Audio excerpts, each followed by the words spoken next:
강릉에 리차드 마이어가 설계한 시마크 호텔이 들어섰다는 이야기를 듣고 있는 돈 없는 돈 모아서 여기 객실을 예약했습니다. 시마크 호텔은 6등급에 해당하는 호텔로 알고 있습니다.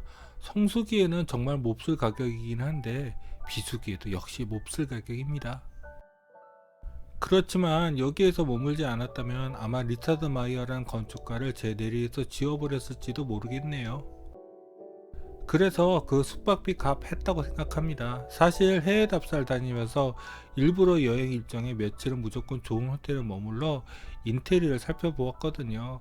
그런데 여태껏 제가 경험한 호텔 인테리어 중 시마크 호텔 이상 되는 호텔은 몇 없네요. 이 멋진 강릉 시마크 호텔을 소개하는 저는 여러분과 함께 건축의 길을 가는 Cinema C Architecture A Psychoanalysis P 카푸 채널의 앞에입니다. 앞에입니다.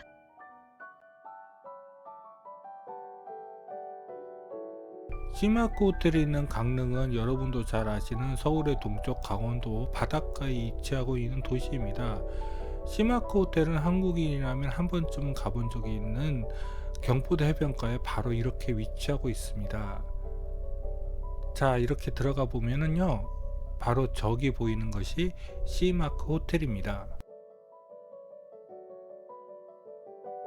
원래 시마크 호텔은 현대 정주영 회장이 자주 돌렸던 호텔 현대 경포대를 새롭게 지은 것이라고 합니다. 그래서 그런지 위치가 아주 죽이네요. 호텔에서 바로 강릉 앞바다가 보일 뿐만 아니라 그 옆에 또 경포가 있어서 다양한 경치를 감상할 수 있어서 좋았습니다. 호텔에서 가장 좋은 조망은 아무래도 북쪽이 아닌가 싶습니다. 경포대에 비스듬하게 기울어져 배치되어서 북쪽이 바다가 가장 넓게 보이거든요. 그런데 느낌이 그런가? 그전에 헤이그 시청사나 게티센터보다 백색 철판이 훨씬 덜 반짝거린 것처럼 보이네요. 아참, 여기 객실 중 목통에 있는 객실은 저 아슬아슬한 발코니를 경험해 볼 수 있습니다. 이 발코니 정말 아찔하거든요. 마이어의 백색 철판이 덜 반짝거려서 그런지 밤에는 도리어 객실 조명에 의해 호텔 전체가 회색에 가깝게 느껴집니다. 그것도 마이어가 의도한 것일까요? 그런데 훨씬 더 백색이 강했으면 어떨까 싶네요. 그런데 그렇게 반짝거리면 주변 건물에 피해가 많이 가지요. 그래서 이렇게 했나? 좀 더 가까이 가서 시마크 호텔을 살펴볼까요? 먼저 동쪽 데크 쪽입니다. V자 형태로 건물이 한번 꺾이는데 동쪽 데크에 비해서 북쪽 데크는 볼 게 없네요. 그래서 그런지 사진도 안 찍었습니다. 동쪽 데크를 특별하게 만드는 것은 데크에 수공간이 있기 때문입니다. 구한 평면하고는 조금 모양이 다르긴 하지만 데크 공간을 특별하게 만든 것은 저 수공간이죠. 동쪽 데크 끝에는 프론트 데스크로 들어가는 입구가 있습니다. 여기를 차로 왔기 때문에 그냥 엘리베이터로 올라왔지만 동쪽 데크로 나갈 때 저 입구를 사용했습니다. 바로 동쪽 데크의 수공간입니다. 도면에는 이것보다 수공간이 크고 3개인데 실제로 지어진 것은 이렇게 하나이네요. 외부 공간으로 데크 이외에는 지하 주차장으로 들어가는 램프 공간과 야외 무대가 있습니다. 그리고 이 건물은 시마크 호텔의 대연회장 건물 같습니다. 객실이 서쪽에 있어서 발코니에서 이렇게 야외 무대와 함께 지하 주차장 램프가 잘 보입니다. 그런데 낮보다 밤이 더 근사한 것 같네요. 경포 야경과 함께요. 최근에 한번 다시 비수기의 시마크 호텔을 가볼까 하는 생각을 했는데 시간도 돈도 여의치 않네요. 그런데 시마크 호텔 덕분에 마이어 건축들을 많이 보게 되었는데 이제 다시 가보면 그 느낌이 많이 다를 것 같기도 하고요. 자, 내부로 들어가 보겠습니다. 원래 호텔의 정문은 이쪽입니다. 그런데 아까 전 말씀드린 것처럼 지하 주차장에서 주차를 해서 그냥 엘리베이터를 타고 위로 올라왔습니다. 올라오시면 저기 보이는 곳이 바로 호텔 프론트 데스크입니다. 그리고 저 앞쪽이 호텔 로비 리셉션 공간이고요. 그 앞에서 보여드렸던 마이어의 다른 작품보다는 훨씬 더 부교록 감성이 강하죠. 여기도 낮보다 밤의 호텔 리셉션 공간이 훨씬 더 운치 있고 좋네요. 여기 가구들은 1950년대 60년대 모더니즘 감성이 가득한 소파들과 1960년 70년대 산업 디자인의 여파를 그대로 뒤집어 쓴 것 같은 의자들로 구성되어 있습니다. 하지만 호텔 로버의 포인트는 저 거대한 테이블과 천장 조명 등입니다. 이 테이블 정말 인상적이었거든요. 테이블에는 거대한 나무를 커서 두 판만으로 저 긴 상판을 만들었다고 적혀져 있어요. 그리고 테이블 자연미를 그대로 이어받은 저 압도적인 천장 조명등도 작품이네요. 사실 아까 전 리셉션 공간의 가구는 앉아보지도 않았습니다. 이 테이블과 조명이 너무 좋았어요. 아직도 시마코 호텔 로비에 이 가구와 조명이 그대로 있겠지요. 만일 누군가가 한국 전통 건축을 적용하는 가구가 어떤 것이냐고 제게 물어본다면 저는 이 가구를 주저없이 추천할 것입니다. 그런데 저 조명은 정말 링고 마우러의 골든 리버라는 작품이라고 하네요. 이 정도 작품이 오랜 동안 이 자리를 차지하고 있겠죠? 원목 테이블과 함께요. 테이블에 앉아서 동쪽 데크를 바라본 것입니다. 답사를 갔던 날이 생각보다 우중충했네요. 해가 좋을 때 다시 한번 꼭 가보고 싶어요. 하지만 저는 건축 쪽 공부를 했으니 가구와 조명보다는 건물 자체의 공간에 더 집중해야겠죠. 저기가 바로 호텔 정문 입구이고요. 그리고 그 옆에는 제가 좋아하는 나선형 회전 계단이 있습니다. 아, 그러고 보니 여기 구석에 꾸루비도 채워져 있네요. 저 가구는 눈에도 들어오지 않고요. 왜냐하면 저는 나선형 회전 계단 성애자이거든요.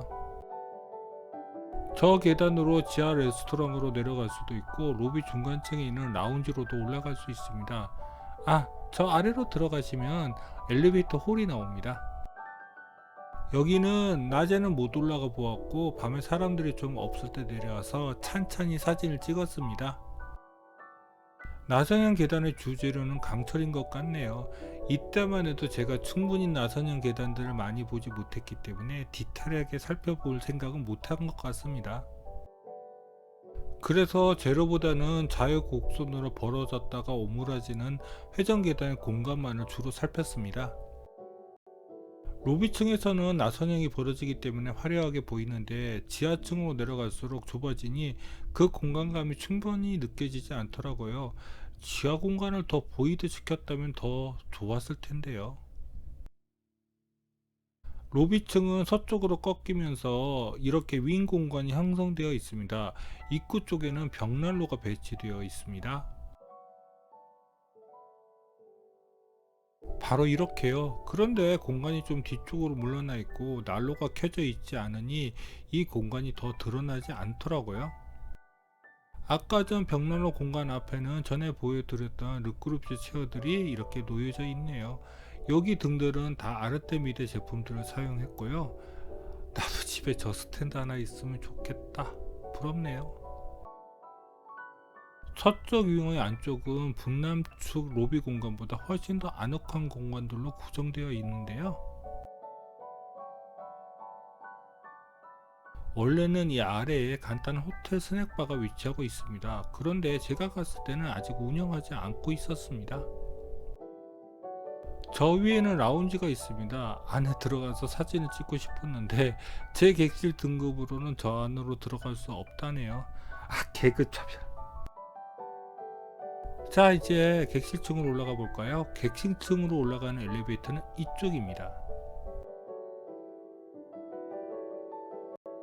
시장층 엘리베이터 로비입니다. 저 벽 마감은 돌입니다. 예전에 저 재료를 쓰는 것을 보았는데 이렇게 말끔하게 시공이 되지 않던데 엄청 시공에 신경을 썼나봐요. 엘리베이터 인테리어는 매우 미니멀리즘적입니다. 그런데 이 엘리베이터에서 가장 신기했던 것은 엘리베이터 내부에 의자가 있는 것이었습니다. 한번 앉아봤는데 앉아서 엘리베이터를 타보니 느낌이 묘하더라고요. 시마크 호텔은 대한민국 호텔의 인피니티 프로 유행을 불러일으켰습니다. 그런데 답사를 간 때가 1월 때라서 당연히 여기에 풀을 사용하는 사람이 없을 것이라고 생각해서 내려가 보지도 않았거든요. 그런데 저만의 생각이더라고요. 그 추운 날씨에도 꽤 이 풀을 사용하는 사람들이 있었습니다. 이럴 줄 알았으면 도착하자마자 한번 내려가 볼 걸 그랬습니다. 이 사진은 호텔을 나올 때 혹시나 해서 들렀을 때 사진입니다. 다음번 여기를 갔을 때는 눈발이 흩날리더라도 꼭 한번 여기에 몸을 담궈보고 올 것입니다. 그런데 예전에 겨울에 호텔 풀 이용하다가 혈압이 올라 죽을 뻔했는데, 여름에는 여기 정말 볼만한 것 같습니다. 시마크 호텔 이후 강릉에도 인피니트 풀을 갖춘 호텔들이 몇 개 생긴 것으로 알고 있습니다. 여기는 이렇게 실내 풀도 있더라고요. 꼭 다시 한번 와봐야겠습니다. 이제 제가 여기서 머물렀던 객실을 가볼까요? 운이 좋은 건지 나쁜 것인지 잘 모르겠네요. 제 객실은 서쪽 맨 끝방이었습니다. 객실층 엘리베이터홀은 생각보다 좀 평범하게 보였습니다만, 막상 객실 복도에 들어가시면 많이 당황하실 것입니다. 여기는 복도 벽과 문이 뚜렷하게 구분되지 않습니다. 즉, 문 프레임이 보이지 않고 그냥 이렇게 합판 마감의 복도가 쭉 이어져 있습니다. 문케판도 벽에 다 매입되어 있어서 문고리가 없으면 어디가 문인지 전혀 알 수 없게 되어 있어 정말 당황했습니다. 미니멀리즘 디자인이 뭔지를 확실히 보여주지 않나요? 제가 머문 객실이 운이 좋은지 나쁜지 모르겠다는 것은 모서리에 객실이 있어서 객실 평면이 원래 시마크 호텔의 객실 디자인과 완전히 다르다는 이야기였습니다. 그래서 생전처럼 살벌한 발코니도 경험할 수 있었거든요. 객실 내부 문을 열고 들어가면 모서리 쪽에 의자가 있고 그 뒤에 기둥을 감싸는 공간을 활용한 빌트인 퍼니처가 바로 눈에 들어옵니다. 그런데 이 공간 정말 괜찮습니다. 이 의자에 앉으면 바로 강릉 앞바다가 눈에 그냥 들어오거든요. 여기서 커피 한잔 하면 감성에 푹 빠질 수 있을 것입니다. 바로 그 의자에서 바라본 강릉 경포대의 모습입니다. 그런데 이 객실의 진짜 포인트 뷰는 여기가 아닙니다. 기대하세요. 객실 서쪽에 발코니로 나갈 수 있는 문이 있습니다. 제가 머물렀던 객실이 꽤 높은 층이었거든요. 사실 나가면 좀 무섭습니다. 여기 빌트인 퍼니처는 정말 잘 만들었더라고요. 우드 베니어의 색감도 좋았고요. 가구의 하드웨어도 정말 훌륭해서 열고 닫는데 정말 소리가 안 나더라고요. 그리고 여기 조명도 아르테미드이네요. 빌트인 퍼니처에 비해서 침실 공간은 좀 평범해 보였습니다. 하지만 나름대로 닥쳐다니면서 많은 호텔을 경험해 본 결과 이런 스타일의 침대가 정말 편하게 쉴 수 있는 침대입니다. 그리고 저렇게 라이트 테이블 아래 조명을 밝혀 놓으면 밤에 다른 조명을 켜지 않고도 객실 내부를 돌아다니는데 아무 불편이 없습니다. 침실 옆에는 이렇게 전면 거울과 화장실, 그리고 그 옆에 옷장이 있습니다.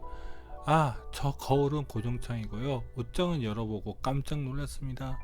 옷장 문이 비틀려서 열고 닫을 때 문제가 생길 것을 예상해서 저렇게 안쪽에 특이한 하드웨어를 붙여 놓았더라고요. 이것까지 마이어가 생각한 것일까요? 그건 모르겠지만 이건 정말 인테리어를 잘 아는 사람의 디자인입니다. 객실 공간에 비해서 화장실은 많이 좁습니다. 물론 미니멀한 디자인이 마음에 들었지만요. 세면대에 비치되어 있는 물품들도 정말 훌륭했습니다. 모두 친환경 제품들을 사용하였고 포장까지 완벽했습니다. 세면대 옆에 변기가 배치되어 있는데 여긴 많이 좁습니다. 샤워 시설과 욕조는 좀 평범하고 좁기는 하지만 그래도 쓰는데 그렇게 불편하지는 않았습니다. 이제 제가 머문 객실의 가장 멋진 공간을 볼까요? 바로 발코니입니다. 이 발코니에 앉아서 경포와 바다를 보면 정말 좋습니다. 하지만 이 발코니의 가장 멋진 뷰 포인트는 여기가 아니라 바로 저기입니다. 저기는 건물에서 좀 튀어나간 캔틀레버 발코니입니다. 이 발코니 끝에 서시면 눈앞에 걸리는 것 없이 바다가 정말 눈앞에 쏟아져 들어옵니다. 다만 이 발코니 끝은 생각보다 좀 많이 흔들립니다. 저는 이 파노라마 컷을 꺾기 위해서 목숨을 걸었습니다. 진짜 후들렸거든요. 날씨가 더 좋았으면 훨씬 더 좋았을 텐데요. 이런 저의 아쉬움을 달래주기 위해서 밤에 경포 위로 불꽃쇼를 열어주더라고요. 이때 본 불꽃쇼가 제가 눈으로 직접 본 첫 번째 불꽃쇼였습니다. 제 인생에서 이보다 더 가깝게 불꽃쇼를 볼 수 없을 줄 알았는데 2017년 캐나다 퀘벡에서 불꽃놀이를 바로 아래에서 보게 되었네요. 사람이는 정말 모르겠습니다. 여기까지가 강릉의 시마크 호텔입니다.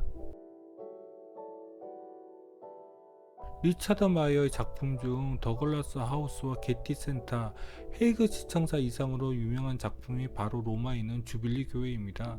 뭐 여기도 언젠가 꼭 가서 이 내부를 소개할 날이 오겠죠. 마이어는 최근에 성희롱으로 문제를 일으켰다고 합니다. 노망이 났다고 해야 할까요? 아니면 여태껏 안 들켰다가 이제야 들통이 났을 수도 있겠죠. 2023년 현재 강남에 고급 주거단지 설계를 하고 있다고 하는데요.